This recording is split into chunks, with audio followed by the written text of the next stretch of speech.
perform the chemical reaction. दूसरा balance the chemical equation. Balance the chemical reaction. चौथा read the chemical reaction. chemical reaction को एक बार पढ़ेंगे कैसे पढ़ा जाएगा मैं बताऊंगा. read the chemical reaction. और चौथा see the question given in the problem. Complete conversion of 3 gram of ethane gives this much molecules of water.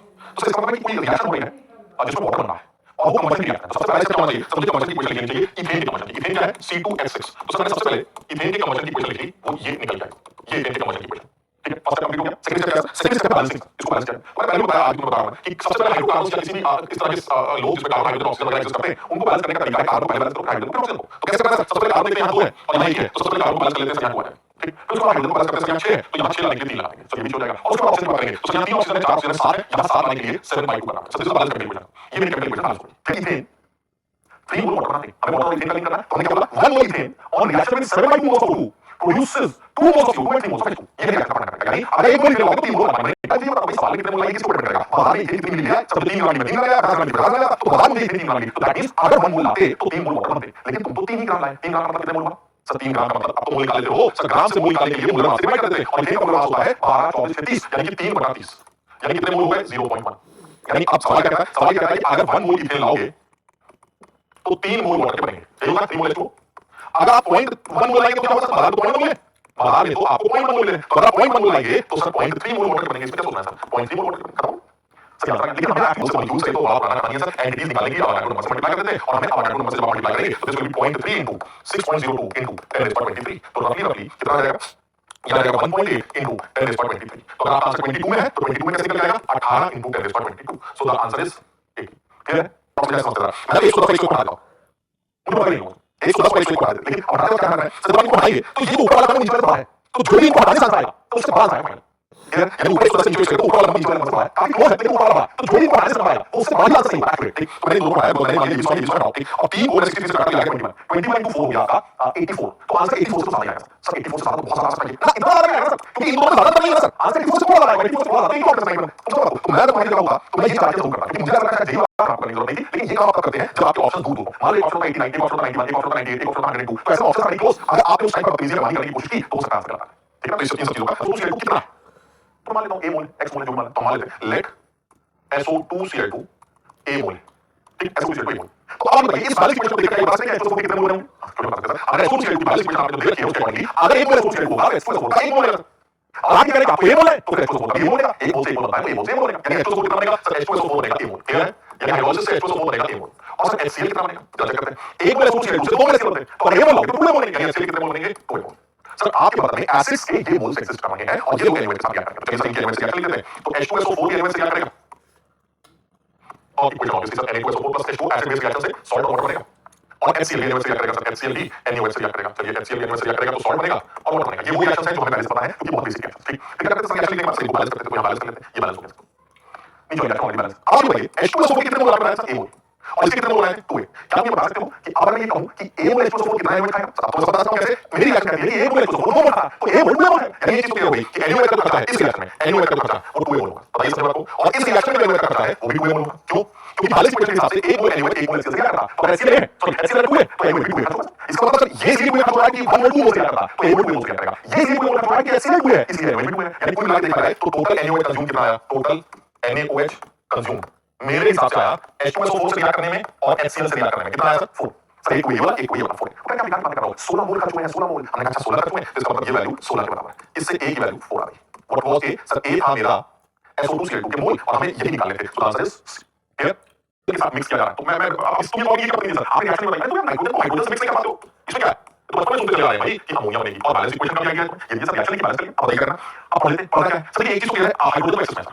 Hydrogen access में लेकिन नाइट्रोजन 56 लीटर. यानी नाइट्रोजन अगर आपकी 56 लीटर है तो ये शुरू में होगी.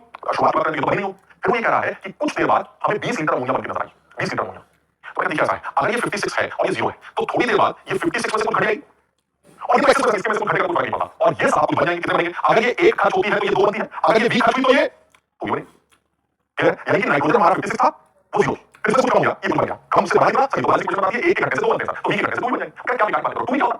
ये तो हमने वॉल्यूम और वो तो आगे भी कर रखा तो मैंने कहा अच्छा यानी 2v की वैल्यू 20 दे रखी और अगर 2v को याद हुआ ये वाली बात हमने एल्साइस लॉ में भी डिस्कस की तो ऑलमोस्ट किया गया 10 लीटर यानी v की वैल्यू 10 लीटर आ गई। अब अगर v 10 आ गया तो नाइट्रोजन कितनी बची सर नाइट्रोजन बची 56 में से 10 माइनस कर दीजिए नाइट्रोजन बची 46 लीटर बताइए समझ आपको यानी निकालना क्या था volume of unused nitrogen sir unused nitrogen what sir unused nitrogen is 46 litre था ठीक है सिंपल बात 2.2 यानी टोटल वेट का सैंपल इज 2.1 और सब कुछ करने के बाद जो कांस्टेंट वेट आया वो 1.15 सर कांस्टेंट वेट मतलब अरे भाई समझो जब दोनों में आगे लाएंगे तो CO2 उड़ने लगेगी तो वेट धीरे-धीरे CO2 की वजह से चेंज होता रहेगा एक टाइम आएगा जितनी CO2 उड़नी उड़ जाएगी अब आपका वेट कांस्टेंट हो जाएगा समझ में आपको यानी मैं सवाल से तुम्हें एक हिंट दे सकता हूं तुम्हें करना है कि इतनी गंदी कैलकुलेशन ऑब्वियसली पूरा सवाल कैलकुलेट होगा पूरा सवाल कैलकुलेशन होगा मैं तो ये बताना चाह रहा हूं कि Mg कौन कौन है कैल्शियम कार्बोनेट की हीटिंग करने से कैल्शियम ऑक्साइड बनेगा और CO2 बनेगा मैग्नीशियम कार्बोनेट भी एल्कालाइन अर्थ मेटल है इसकी हीटिंग करने से भी मैग्नीशियम का ऑक्साइड बनेगा और CO2 बनेगा ठीक है ये पहले समझ में आ गया और यही बैलेंस इक्वेशन ठीक अब अगर टोटल वेट 2.21 है तो एक आदमी के वेट को x ग्राम ले ले तो दूसरे का वेट 2.21 माइनस x हो जाएगा याद रखिए दोनों के वेट आ गए अब आपकी इक्वेशन क्या कहती है आप बताइए आपका हीटिंग की बात करते हैं तो इस हीटिंग से जो वेट आपका चेंज हो रहा है वो चेंज हो रहा है इससे CO2 भी जा रही तो ये जो फाइनल वेट सिस्टम है वो कांस्टेंट नहीं है लेकिन जब सारी CO2 जाएगी तो वेट कांस्टेंट होगा तो दैट इज कांस्टेंट वेट किसकी वजह से होगा सर वो कांस्टेंट वेट इन दोनों की वजह से होगा समझ में आपको यानी कांस्टेंट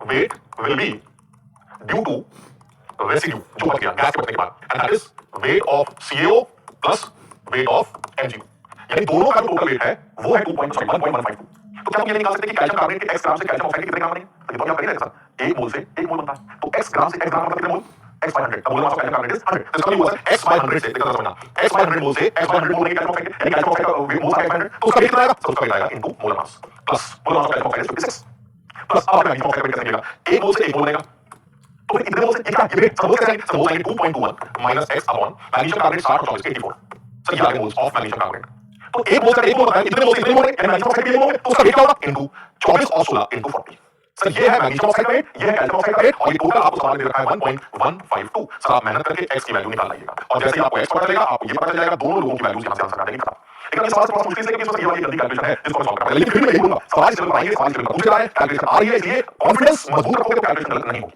मान लीजिए ये केमिकल रिएक्शन और इस केमिकल रिएक्शन में a के x मोल्स दे रखे और b के y मोल दे रखे तो इस केमिकल रिएक्शन में लिमिटिंग रिएजेंट चेक करने के लिए स्टोइचियोमेट्रिक कोएफिशिएंट से डिवाइड करना पड़ेगा हर सब्सटेंस हर रिएक्टेंट के मोल्स को उसके स्टोइचियोमेट्रिक कोएफिशिएंट से डिवाइड करना तो मोल्स कितने हैं a के फॉर a के लिए क्या है सर a के लिए जो मोल्स हैं वो आपने x दे रखे हैं और जो स्टोइचियोमेट्रिक कोएफिशिएंट है ये जो बैलेंसिंग वाले कोएफिशिएंट्स होते हैं इन्हीं को स्टोइचियोमेट्रिक कोएफिशिएंट कहा जाता है दे आर स्टोइचियोमेट्रिक कोएफिशिएंट्स आप समझ यानी a b c d they are stoichiometric coefficients stoichiometric coefficients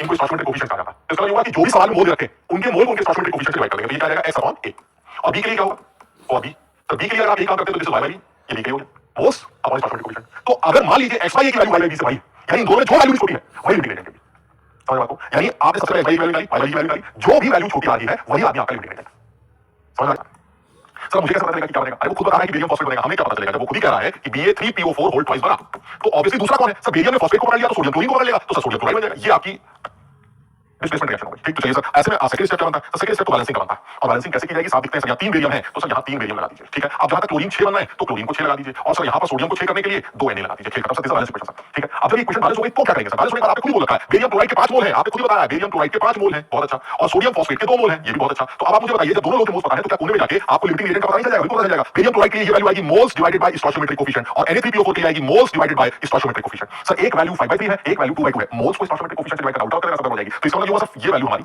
बड़ी तो इसका मतलब छोटी वैल्यू से 2/2 यानी इसके लिए so this will are limiting reagent sir ये मेरा लिमिटिंग रिएजेंट और ये मेरा एक्सेस रिएजेंट है तो अगर मेरा लिमिटिंग रिएजेंट ये आदमी है तो जो भी आंसर आपको निकालना है वो आप इसी से पूछ सकते हैं क्योंकि प्रोडक्ट कब तक बनेगा जब तक ये इसके खत्म होने प्रोडक्ट बनाना तो मैं ठीक है इससे पूछ लेते हैं अब ये बताएगा कैसे इसकी सुन लो कैसे सुनेंगे ऐसे लिखते हैं अगर जैसे मैं बोलता हूं वैसे तुम भी बोलना हालांकि मैं बोल रहा हूं लिख के दिखा रहा हूं अगर मैं बोल बताता हूं अगर मेरे 2 मोल होते तो Ba3PO4 होल ट्वाइस के 1 मोल बनते ये तो मैं कह रहा हूं आपसे रिएक्शन कह रही है ये तो रिएक्शन कह रही है चुपचाप एकदम यानी अगर Na3PO4 के 2 मोल होते तो 1 मोल बेरियम फॉस्फेट बनता Ba3PO4 होल ट्वाइस बनता बताइए समझे ये तो रिएक्शन करी अब आप बताइए आपके पास Na3PO4 कितना है भाई आपके सवाल में Na3PO4 कितना है बताइए वो कह रहा मेरे सवाल में 2 ही मोल है अरे ये वाला जो 2 है और ये वाला 2 अलग है ये बैलेंसिंग वाला 2 है बैलेंसिंग वाला 2 क्या कहता है कि जब भी ये दोनों आपस में क्या करेंगे इस तरह से करेंगे रेशो 3:2 रहेगा और इसके हिसाब से हम इसको कैसे बनाएंगे अगर 2 मोल सोडियम फॉस्फेट के लोगे तो 1 मोल बेरियम फॉस्फेट बनेगा अगर तुम्हें बाजार में 2 मिले तो 2 से बनाओ 4 मिले तो 4 से लिखो यूनिट मैटर यानी 2 से 1 बनता है तो 4 से 2 बनेंगे 20 से 10 बनेंगे 100 से 50 बनेंगे 2 से 8 बनना है इसका जितने लाओ सारा अब आपको बाजार में 2 ही मोल मिले तो आंसर क्या जाएगा सर 2 मोल से 1 मोल बनता है और क्योंकि आप 2 ही मोल लेके आए हैं तो बेरियम फॉस्फेट का 1 ही मोल बनेगा so answer will be 1 mole clear है? यानी बेरियम फॉस्फेट आपको फाइनली 1 मोल देगा। बनाना चाहते हो 2 रिएक्टेंट लेके आए हो और दोनों के अमाउंट तुमने रखे मोल्स रखे, तो सबसे पहला फर्ज बनता है कि हम लिमिटिंग रेशियो निकालें सर। तो चलिए सबसे पहले लिमिटिंग रेशियो निकालते हैं। कोने में चलते हैं सर। कोने में क्या मिलेगा सर? कोने में क्या मिलेगा कि अगर मैं 72 को इसके स्टोइकोमेट्रिक कोएफिशिएंट से डिवाइड कर दूं और इस केस में इसके मिलीमोल कितने हैं 50 और इसका स्टोइकोमेट्रिक कोएफिशिएंट कितना है 2। बताइए छोटा नंबर कौन सा है सर? ये है 24 और ये है 25। सर ये छोटा है, मेरी बात समझ रहे हैं सब लोग? ये छोटा है और अगर ये छोटा है तो लिमिटिंग रेशियो यही है। इसका मतलब लिमिटिंग रेशियो कौन है? तो लिमिटिंग रेशियो मेरा ये वाला है, लेड क्लोराइड लिमिटिंग। और लेड क्लोराइड लिमिटिंग है तो जो भी आंसर बताओगे, जो भी आंसर मिलेगा वो इसी से मिलेगा, जो क्योंकि जब तक ये है तब तक ये बनेगा। अगर ये खत्म तो प्रोडक्ट भी खत्म। समझ आपको? इसका मतलब ये हुआ आंसर कैसे निकालेंगे लिमिटिंग रेशियो की मदद से? जैसा मैंने बताया था, फिर से बता देता हूं कैसे। 3 मिलीमोल, 3 सवाल के हिसाब से 3 मोल अगर PbCl2 होता है, नहीं रिएक्शन प्रॉब्लम है, चौथा स्टेप नहीं, थर्ड स्टेप है। 3 मोल लेड क्लोराइड होता तो 1 मोल लेड फॉस्फेट बनता, 1 मोल लेड फॉस्फेट बनता। मानते हो? यानी अगर 3 मोल होता तो, समझ बात को? यानी अगर 3 मोल PbCl2 होता तो 1 मोल PbPO4 बनता। This is question. क्लियर है? तो सर अगर 1 होता तो 1 मोल होता तो, अरे सर ये तो यूनिटरी मेथड है सर। 1 होता तो 1 बटा 3 बनता सर। बाजार में कितना है? बाजार में तो 72 मिलीमोल है। तो अगर 72 मिलीमोल है, 72 मिलीमोल है तो फिर 1/3 इंटू 72 मिलीमोल बनेगा कौन? PbPO4 22। और ये कितना है सर? ये 24 मिलीमोल आता है। यानी अल्टीमेटली आपको 24 मिलीमोल लेड फॉस्फेट बनता हुआ नजर आएगा। कुछ नयापन नहीं है ना? क्या है? एक बार चेक कर लो। That means the percentage yield of any substance is equal to, of any reaction is equal to जितना बना divided by जितना बनना चाहिए into 100। और जो जितना बना वो सामने देगा और जितना बनना चाहिए वो आप निकालिएगा। जैसा हम करते चले आ रहे हैं, इतने सारे सवालों में कितना बना ये सब कर रहा है, तो जितना बनना चाहिए वो निकालूंगा। एक्चुअली कितना बना वो बता दीजिएगा, वो तो मुझे पता। तो मैं परसेंटेज यील्ड रिएक्शन की कैलकुलेट कर उल्टा कर सकता हूं। अगर आप मुझे परसेंटेज यील्ड दे दें तो जितना बना वो मैं कैलकुलेट कर सकता हूं, जितना बनना चाहिए उसको यील्ड से मल्टीप्लाई करके। तो एक्चुअली कितना बना वो मैं कैलकुलेट कर सकता हूं। ये एक तरह से सीक्वेंस में रिएक्शन हो रही है और इसमें आप बेंजीन की ओलियन से रिएक्शन करा के उसका सल्फोनेशन कराया गया। तो ये बड़ा कॉमन सी मैंने देखे सवाल जी के मेंस लेवल पर बड़े कॉमन है। तो आप कम से कम इसको हालांकि पढ़ेंगे भी बाद में, आज कई लोगों ने पढ़ा भी है कि बेंजीन की रिएक्शन अगर आप HNO3 H2SO4 से कराएं तो नाइट्रोबेंजीन बनता है। This is NO2। ये प्रोसेस नाइट्रेशन के नाम से जाना जाता है। दिस इज नाइट्रेशन, ये नाइट्रेशन। ठीक है? अच्छा, और क्या है सर? बेंजीन की रिएक्शन अगर ओलियम के साथ H2SO4 के साथ कराई जाए तो ये सल्फोनेशन रिएक्शन बोली जाती है। इसमें बेंजीन पर SO3 है, सल्फोनिक एसिड तैयार होता है। This is sulphonation reaction. इसी तरह से ये मैं आगे के सवालों के लिए आगे कभी कोई सवाल दिखे तो एग्जाम में तो तुम समझ जाओगे। बेंजीन की रिएक्शन अगर कभी भी CH3Cl AlCl3 के साथ कराई जाए तो ये मिथाइल बेंजीन बनाता है। इसे आप एल्काइलेशन या इस पर्टिकुलर रिएक्शन के तौर पर मिथाइलेशन का भी नाम दे सकते हैं। तो ये जो प्रोडक्ट बन रहा है दिस इज नाइट्रोबेंजीन। ये नाइट्रोबेंजीन है, ये सल्फोनिक एसिड है और ये अगर कॉमन नेम की बात करें तो ये मिथाइल बेंजीन है जिसको टॉलुइन कहा जाता है। दिस इज टॉलुइन, ये टॉलुइन है। अब इसे सवाल बात करते हैं सल्फोनेशन रिएक्शन है तो आप देखिए क्या है, वो जो पहला स्टेप है उसकी 60% है। तो इसका मतलब ये बना है 60%। अगर मैं मालूम इसके ए मोल तो इसके कितने मोल होने चाहिए सर? कई मोल होने चाहिए सर। नहीं बनना चाहिए, यील्ड तो 60% है। तो अगर यील्ड 60% है तो इसका मतलब साहब के कितने मोल बने सर? ए का 60% दैट इज 0.6। यानी अगर सब कुछ सही होता तो इसके एक मोल से इसका एक मोल होता, लेकिन क्योंकि हमारा 60% का है तो इसके एक मोल से 0.6 मोल बने। अच्छा इधर आते हैं सर, अगर सब कुछ सही होता तो इसके मोल से इसका मोल होता सर।